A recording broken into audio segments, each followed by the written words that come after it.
So I've just finished drilling the last of the holes to access the negative space inside my piece. I've got a bunch of holes in my metal now, and I'm ready to start cutting. So I can put my drill away, and I'm gonna get out my saw. So my saw is just a C-framed saw. I've already got a blade in here. I'm gonna go ahead and take it out using the wing nuts to loosen them up. And I'll show you how tiny this blade is. I don't think you'll be able to see on the actual screen, but this blade actually has saw teeth on one side, and those teeth all angle in one direction. So loading up the saw is the first thing we want to do. And I want to find the teeth. If you can't see them, you can definitely feel them, and you just have to be careful. So one side's going to be smooth, the other side you'll feel it a little rougher going down, and then the other direction will be a little more snaggy. That's because you're going against the teeth on that direction. So we want the snaggy to be on the upstroke. So we want the teeth to be facing downward when we load them into the blade. So this part of the saw allows you to use broken blades. It allows you to change the action, the openness of this saw. So I can use a really, really, really teeny tiny blade if I need to, but when you break blades, if they're still usable pieces, go ahead and use them until you can't use them anymore. The blades will break. They break. They get worn down, so we go through blades. So don't be surprised if you're new, if you break a lot of blades. I definitely did, and they all break eventually, or they just, if you're lucky, you wear down the teeth. So don't be surprised, and just be ready to load another blade when that happens. So I'm going to change the angle of my camera so you can see really close how to load in these blades. You have your wing nut, and then there's these two plates here that will open and spread apart, and that's where you're going to be fitting your blade, right in front of the wing nut there. And then you also have one up at the top. I like to load the bottom first. It really doesn't matter whether you load the top or the bottom first, but what does matter is that where your handle is, that's where the teeth are facing downward. So let's see if I can find that. So I have my teeth facing out and down, and I'm going to just slide that end of the blade right in between those two plates, and I'm going to cinch in and tighten my wing nut. So I've got the bottom placed in, okay? Now, this back piece that allows you to adjust, we want to adjust this top one. Before I put it in, I want the end of my saw blade, the very tip of this blade, not to be up here at the top of this plate, but I want it to be lined up with where this wing nut comes through the two plates.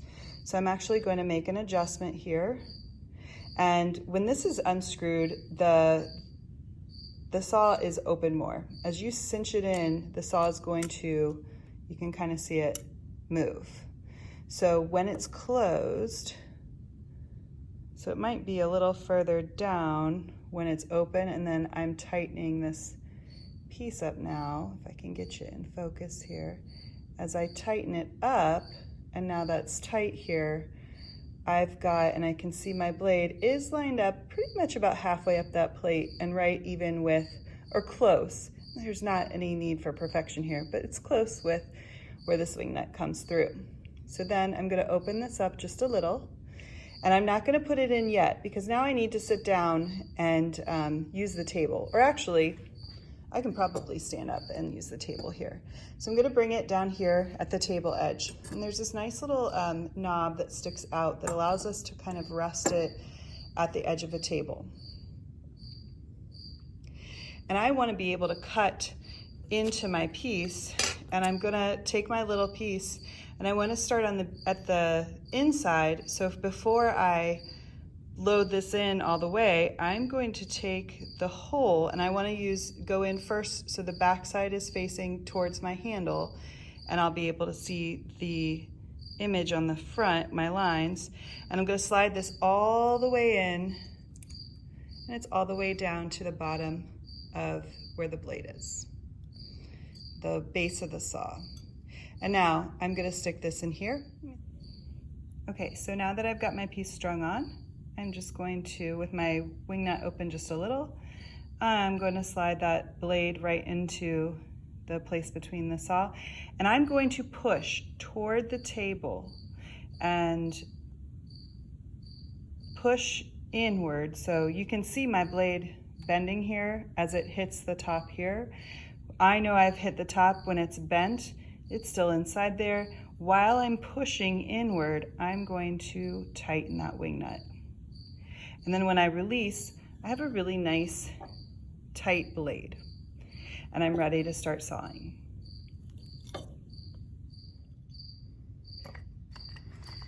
This piece is called a bench pin, and these hook together.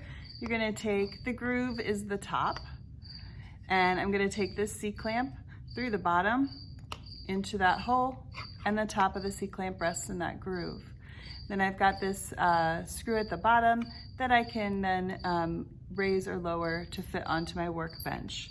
I actually think that this workbench is too big for this C-clamp, but for most of our tables that we're working on, this will go on and you'll just tighten it on. I'm gonna go grab a different clamp. All right, so I've got my bench pin attached to my workbench at my table. I'm gonna be working out here most of the time. Sometimes when you have a big piece, you might be working at the outside edge. Most of the time you're gonna be working in between this little V. So things that are important to remember when you're sawing are, you wanna make sure that your blade stays vertical. You don't want it to tilt left or right, and you don't want it to tilt forward. Your blade will break if it's not vertical.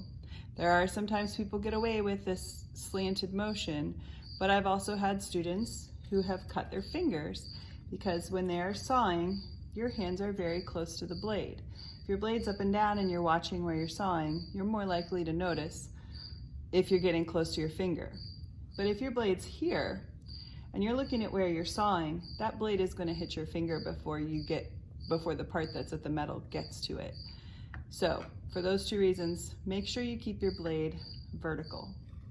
Before you start sawing, you're going to take some saw blade wax. This is just simple paraffin wax, beeswax, any kind of wax will work. They make fancy waxes that you can use as well and order from jewelry suppliers and such.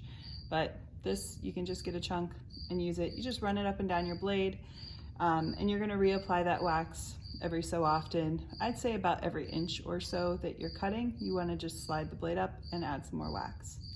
So I wanna make sure, now that I've got it strung in the hole, that I'm supporting that metal with both fingers of my other hand.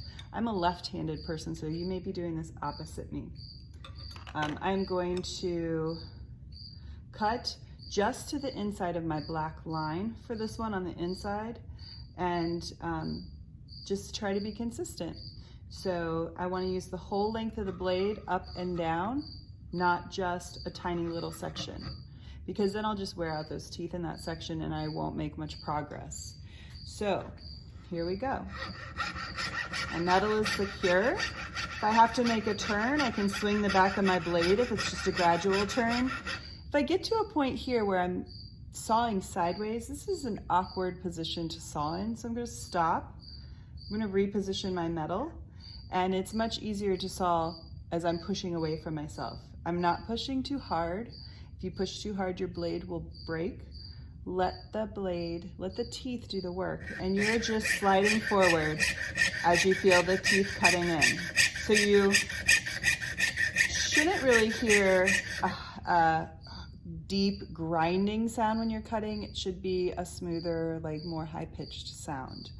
I'm in a corner right now, and I'm going to let you guys see a little bit closer how to take a corner. So I'm going to go ahead and zoom the camera in a little bit. Great.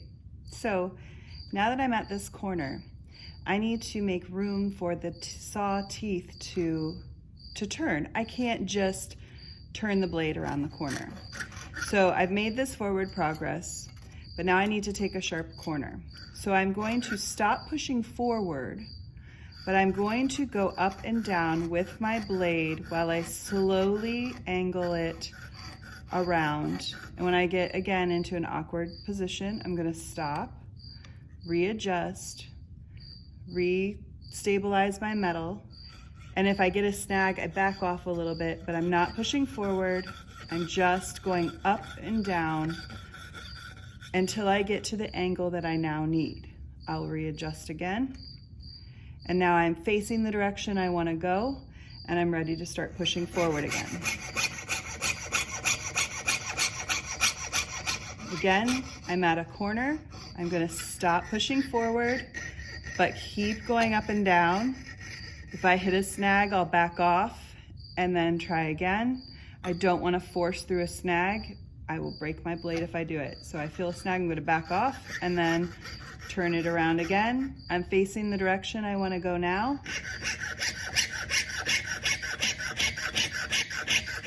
And the last corner here up at the top, I'll stop pushing forward. Oop, there's a snag, back off, and now go forward again. Reposition. Oop, another snag, back off, go back in. And now I can keep cutting. Now around these mild curves, I can keep cutting as I just rotate my blade or my saw around. Ooh, if I hit a snag, I'm gonna back off and not try to force my way through that. I wanna make sure my metal is held really secure so it's not bouncing up and down. And this is the last corner of this hole, up and down. You can tell I'm not pushing forward anymore because you don't hear the high-pitched sound of the blade. And I'll get around to the direction I want to go and get it supported. Oop, there's another snag. There we go. You will feel, if you ever are cutting into the wood, you'll feel that it feels a little different, or you'll notice that you're not making any progress, and that's probably because you're in the wood. And then you just move it, adjust your piece so you're not cutting into the wood anymore.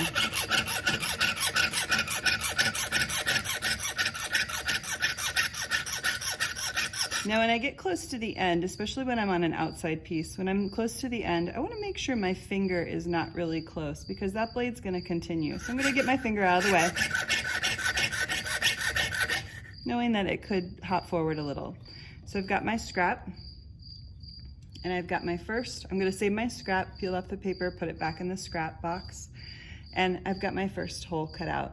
So then to take this off, I'm just going to undo one side of my saw, take this off, and then I can continue cutting out the other inside piece. So I'll go ahead and cut out the inside piece, and then I'll show you how to cut outside.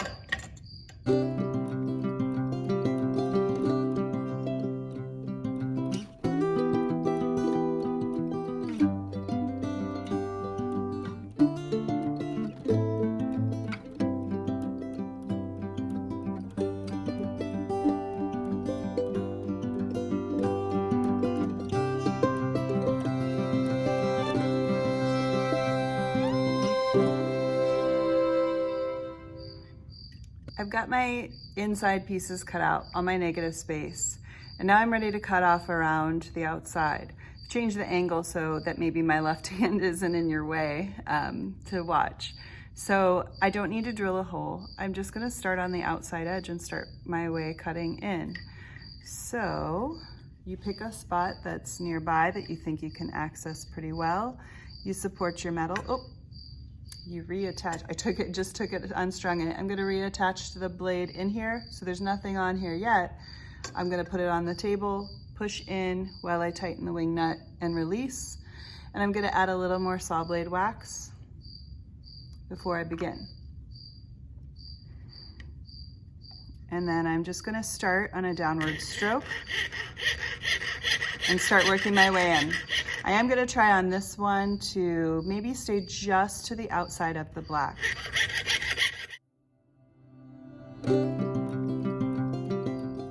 If it starts to pull up, that means I need to adjust my fingers and support it better on the other side.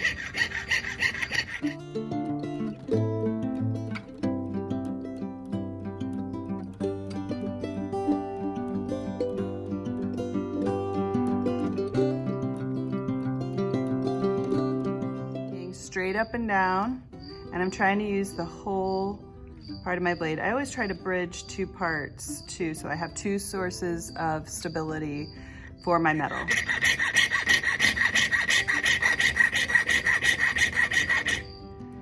Now, rather than going around this little tight curve, I'm just gonna go ahead and chop this off of this one piece of metal off.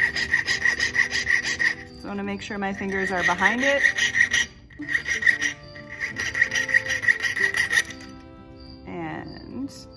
And then I've got one of those scraps off. So now I have half of it done, and I'll come in and do the other half. I think I'll start from the bottom here.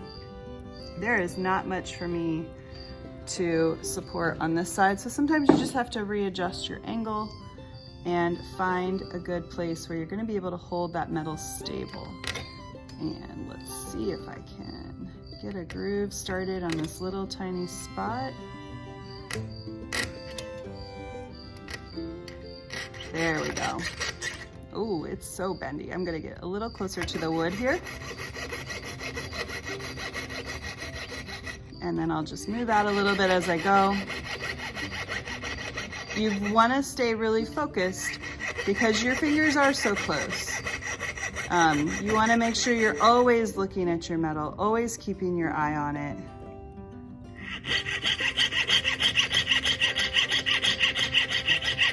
Now that I've gone a little bit, I'm going to raise up my blade, add a little bit of wax onto it, and keep going.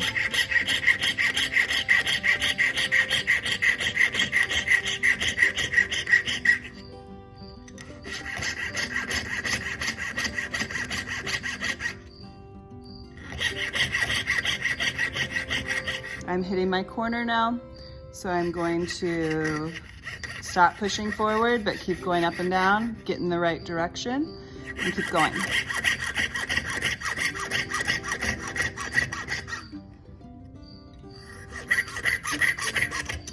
Ooh. And now I'm noticing that I'm hitting a snag, because oftentimes towards the end, as the metal starts to separate, it's hard to hold it together. So I want to really readjust when I feel that and not force my way through it. I want to adjust and see where can I hold on to this that I'm going to have more stability.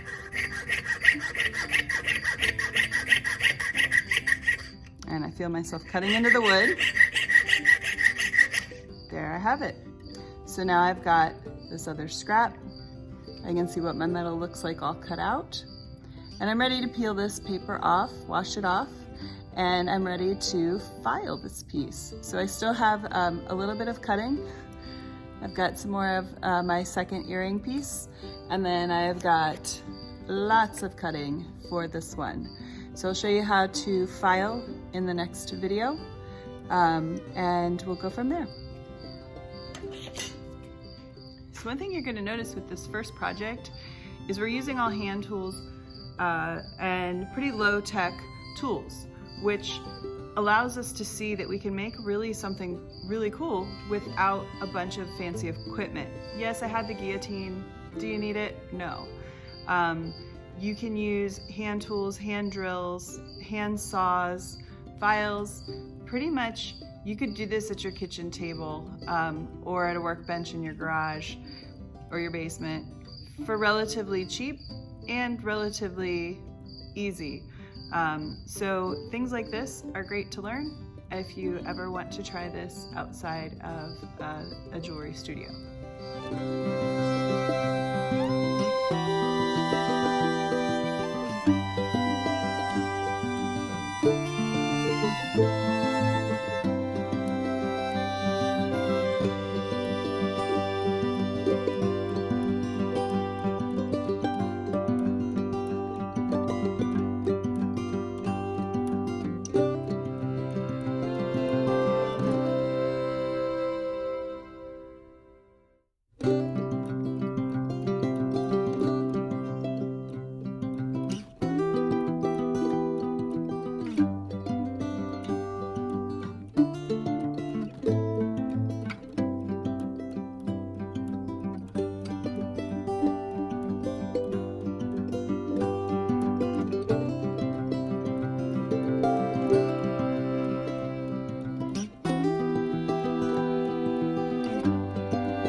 you.